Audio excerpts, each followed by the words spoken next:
Well, it's getting close to that time. Got about, I think, 2 weeks now, roughly. Maybe 3 weeks. I don't know.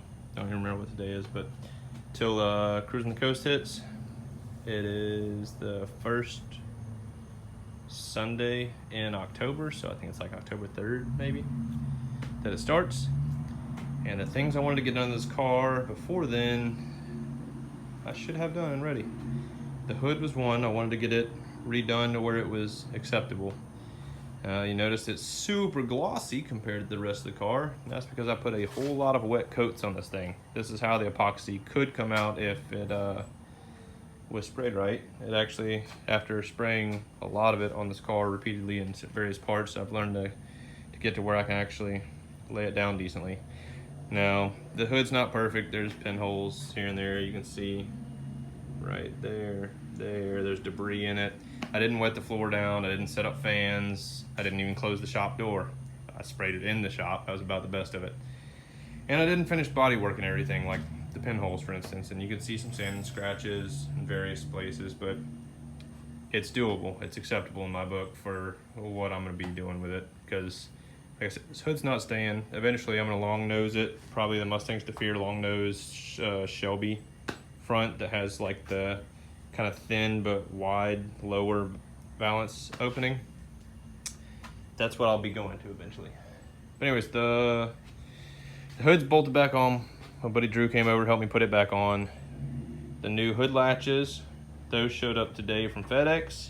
They're on the bench over there, so I have brand new of those reinstalled tomorrow sometime. Other things to do to the car before cruising. I got this in from Amazon. This is gear oil for the rear end and transmission fluid, ATF for the T5. I'll be changing those out as well as the oil in the car. I also decided to bolt my Schroth, I think it's Schroth. Someone correct me if I'm mispronouncing it, I don't even know. I'm gonna keep calling it Schroth for the time being though. But I got this racing harness installed. It's just a 4-point. This is like a, it's their Cross ASM. I don't remember what that stands for, but just a 4-point harness with a normal seatbelt buckle at the base. And the backs are just loop. They're meant to loop around a bar. I don't have that, so I ordered this stuff. That will replace where the loops would normally go so I can bolt it in. And these are some anchors that I bought from them that will allow me to drill. I'm probably just gonna drill through the mini tub to the side and anchor it on the back. I don't know if I'll go through the hassle of welding it before cruising or not, or if I'm just gonna bolt it and tighten down with the anchor there and call it done for the time being. Maybe smooth some 3M around it so it seals it. The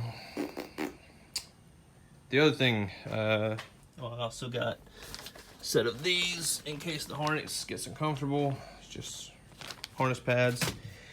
I would love to buy a second harness for the passenger side, but my main concern was steering wheel. I didn't want to face plant this if for some reason some kid pulls out in front of me because he's too busy they're too busy texting on their phone and I front end them, you know, doing whatever mile an hour. I didn't want to face plant that, which is why I wanted the harness here mainly. Passenger side, I don't know if it's big of a deal. There's nothing metallic you're going to hit on that side, but I would like to have a harness on that side.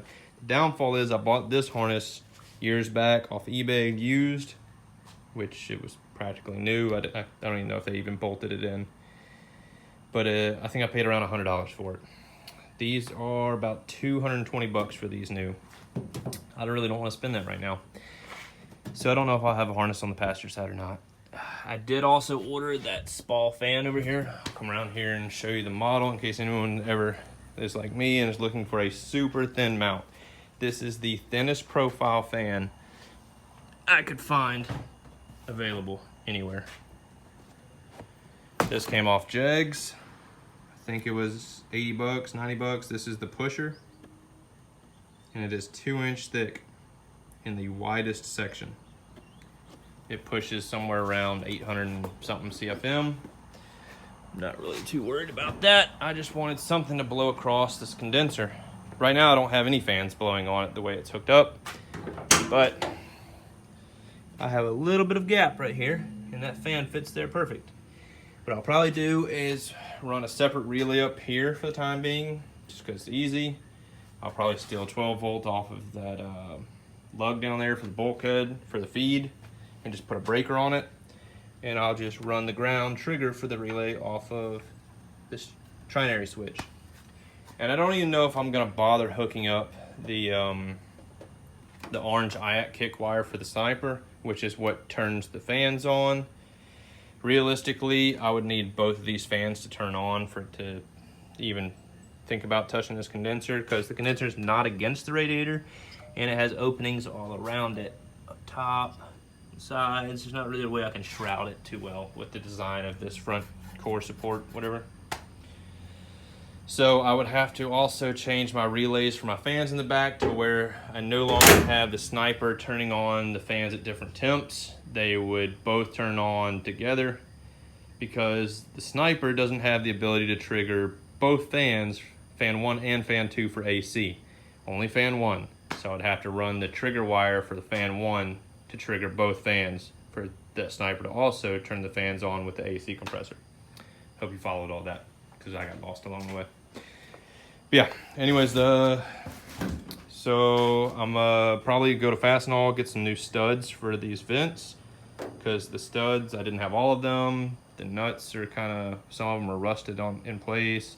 So I'm probably gonna get a new set of studs and new nuts, reattach those, reattach the hood pins. I do want to take these pieces that my buddy Drew machined for me. These are just some pieces of aluminum, had them cut for me. And I will be welding those. Open this so you can see. They'll be welding to the top of the intercooler right here and here, so I can bolt this down through it. I'll drill new holes somewhere in this area, and they'll bolt to the top of the intercooler. That is so this latch, even though I'll have the hood pins for my main support, this hood latch will actually be useful, because right now,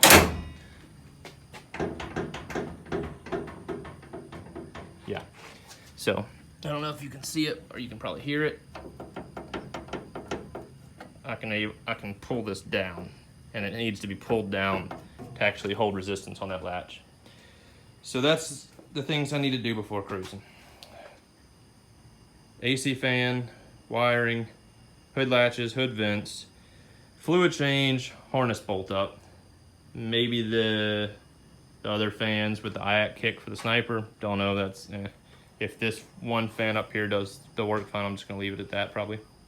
These fans probably come on almost all the time if I'm sitting still anyways, because the car runs on the hot side anyways. So my fans come on at 190, I think. It's got a 180 thermostat, and the thing this car seems to run at like 190, 200 all the time. So pretty much if the car is running, the fans will be on. Yeah, that's it guys. Thanks for watching, and I think I've gone over everything that I have done, am doing, and will do. Next video, hopefully we'll have the hood stuff assembled, fan done, fluid changed, and harness in place. And yeah, hope to see you guys at Cruisin if you come down this way, or if you are down this way.